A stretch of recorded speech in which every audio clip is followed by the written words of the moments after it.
झारखंड विधानसभा चुनाव अब दूसरे चरण में पहुंच चुका है और इस वक्त हम जामताड़ा विधानसभा क्षेत्र में हैं और हमारे साथ बातचीत करने के लिए जामताड़ा विधानसभा क्षेत्र से JLKM पार्टी से उम्मीदवार तरुण जी हैं। तरुण जी, पहले तो आपका स्वागत है 99 न्यूज में। तरुण जी, पहला सवाल, 20 नवंबर को तो यहाँ मतदान होना है, जीत को लेकर कितना कॉन्फिडेंस? जीत को लेकर पूरी तरह से आश्वस्त हूँ और हर वर्ग, हर समाज, हर जाति, सभी लोगों का समर्थन मिल रहा है क्योंकि लगातार इन क्षेत्रों में वर्षों से काम किया हूँ। जामताड़ा विधानसभा में लगभग 700 गांव है और कोई ऐसा गांव नहीं होगा जहां पर मैं 2, 5, 10 व्यक्तिगत रूप से नाम से नहीं जानता। इसलिए स्थानीय होने के नाते सभी लोगों का प्यार और दुलार और समर्थन है।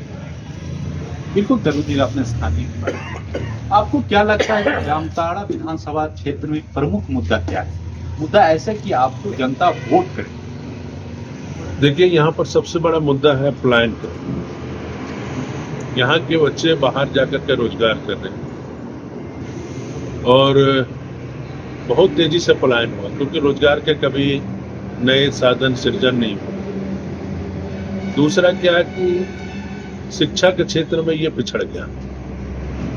35 वर्षों में बाप बेटा ने यहाँ पर शिक्षा का कोई विकास नहीं। आज भी जामताड़ा में B.Ed का पढ़ाई नहीं हो रहा है, MA का पढ़ाई नहीं हो रहा है, PG का पढ़ाई नहीं हो रहा, मेडिकल कॉलेज नहीं, इंजीनियरिंग कॉलेज नहीं है, हॉस्पिटलों में डॉक्टर नहीं है। तो बगल में नारायणपुर है, वहाँ पर कॉलेज नहीं बन पाया। लड़कियों के लिए उत्कृष्ट व्यवस्था नहीं है। आदिवासी हॉस्टल है, वो भी जर्जर स्थिति में है। शिक्षा के क्षेत्रों में बहुत भयानक स्थिति विधायक जी ने पैदा कर दिया। सिर्फ ठेकेदारी और ठेकेदार यही पैदा किया गया यहाँ पे, जिसके कारण आज भी शिक्षा के क्षेत्र में जामताड़ा बहुत पीछे रह गया है। और आने वाले समय में मेरी पहली प्राथमिकता होगी यहाँ के बच्चों को बेहतर शिक्षा उपलब्ध कराकर पलायन को रोके और उनको यहाँ पर रोजगार के नए चीजों को सृजन करके उनको रोजगार से जोड़ करके जो पलायन हो रहा है उनको रोक करके यहाँ पर हम कैसे जामताड़ा को विकास की ओर ले जाए, यही पहली प्राथमिकता होगी। बिल्कुल तरुण जी, अभी हम देख रहे हैं जामताड़ा विधानसभा क्षेत्र में जो वर्तमान में विधायक और मंत्री इरफान अंसारी है, उनके कार्यकाल को अब किस रूप में देख रहे हैं? उनके कार्यकाल में किस तरह जो है लोगों की मदद हुई, क्या क्या योजनाएं लाए, किस रूप में देख रहे हैं? देखिए, एक चीज तो हमको पहले बताइए कि चुनाव की जब घोषणा हो जाती है तो कोई भी मंत्री सायरन बजा के नहीं जा सकता। नियमतः कानूनन जुल्म है, कानूनन ठीक नहीं होता है। लेकिन आज भी यहाँ के जो विधायक के जो मंत्री बने हुए हैं, ये पूरी तरीका से यहाँ पर धज्जियां उड़ा रही है कानून व्यवस्था की और चुनाव का पूरी तरीका से धज्जियां उड़ाना है। चुनावी प्रक्रिया का भोंपू बजा करके, सायरन बजा के, होर्डिंग बजा करके आज भी घूम रहा है और जिला प्रशासन तमाशा बना करके देख रहा है। तो कहीं न कहीं विकास के मामले में जामताड़ा को इतना पीछे धकेल दिया कि उसको लाने में बरसों लग जाएगा। आज सड़क, पुल, पुलिया बना देना ये पूरी तरीका समस्या का समाधान नहीं। समाधान है कि हम यहाँ पर बच्चों को बेहतर शिक्षा क्यों नहीं दें, यहाँ पर रोजगार से क्यों नहीं जोड़ पाए। आज भी जो है ये जामताड़ा एक कलंक लेकर के क्यों आगे बढ़ाना, इन सब बातों पर विशेष रूप से ध्यान देना पड़ेगा हमको। और आप गांव में चले जाइए, उधर लक्ष्मीपुर, चितामनी, जो चंपापुर, बेरिया, आदिवासी गांव में खासतौर पर आदिवासी गांव में इतनी बदतर स्थिति है, न वहाँ पानी की व्यवस्था है, न सड़कें हैं और न बेहतर शिक्षा की व्यवस्था है। जो आदिवासी समाज उनको वोट देकर के जिताता है, जो आदिवासी समाज का वोट से वो विधायक बनता है, जिसके वोट से वो 2 लाख रुपए का सैलरी उठाता है, जिसके वोट से वो राज भोगता है, उनका परिवार लाखों करोड़ों का ऐश मौज कर रहा है और वो गरीब आदिवासी जिसने उसको वोट देकर के विजय बनाया, उसके लिए सिर्फ 10 रुपया और 50 रुपया का सड़िया, यही यहाँ पर राजनीतिक खेल चल रहा है, जिसको समझना पड़ेगा। और आदिवासी समाज बहुत तेजी से इन बातों को समझा है। निश्चित तौर पर यहाँ परिवर्तन होगा, इतना मुझको विश्वास है। बिल्कुल तरुण जी, देखिए जामताड़ा और संथाल की बात करें तो इस बार चुनाव में सबसे प्रमुख मुद्दा है घुसपैठ। आप क्या देख रहे हैं, संथाल में वाकई घुसपैठ हुआ या फिर चाहे एनडीए गठबंधन की बात करें या इंडिया गठबंधन की बात करें, सिर्फ नैरेटिव सेट करने की गई पॉलिटिकल एजेंट है या फिर घुसपैठ हुआ?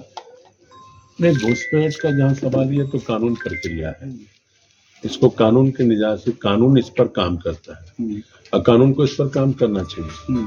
अगर घुसपैठ हुआ तो इतने वर्षों से क्यों नहीं हुआ, क्यों नहीं जांच हुआ, काहे नहीं हुआ, ये तो एक दिन में हुआ नहीं होगा। तो कहीं न कहीं कानून उल्लंघन किया इन बातों। निश्चित तौर पे पहले से इस चीजों में कड़ाई होना चाहिए। एक दिन में अगर घुसपैठ तो होता नहीं है, वर्षों से होता होगा। तो वर्षों से जो खेल चलते आया, तो इन खेलों को कौन बढ़ावा दिया, कौन कौन दोषीदार है, जिला प्रशासन, नेता, स्थानीय लोग, क्यों इतना ये गंभीर रूप लेते जा रहा है? तो ये कहीं न कहीं एक जांच का विषय है, जिसको बहुत बारीकी से जांचना पड़ेगा और न्यायिक प्रक्रिया है। निश्चित तौर पे कहीं भी कोई भी कहीं भी घुसपैठिया हो, वो अच्छी बातें नहीं है। और यहाँ का भी जो समाज है उसको भी स्वीकार नहीं। आप ही का घर में कोई घुस जाएगा तो आप उसको स्वीकार नहीं कर सकते। लेकिन जो डेमोग्राफी बदलने की बात हो रही है, तो जो भी चीजें हो रही है, वो एक दिनों में तो हुआ नहीं होगा, वर्षों लगा होगा। इतने वर्षों से लोग कहाँ थे, क्यों नहीं इसमें जांच चल रही है, क्यों नहीं इन प्रक्रियाओं को रोकने का प्रयास किया गया? ये सबसे बड़ा।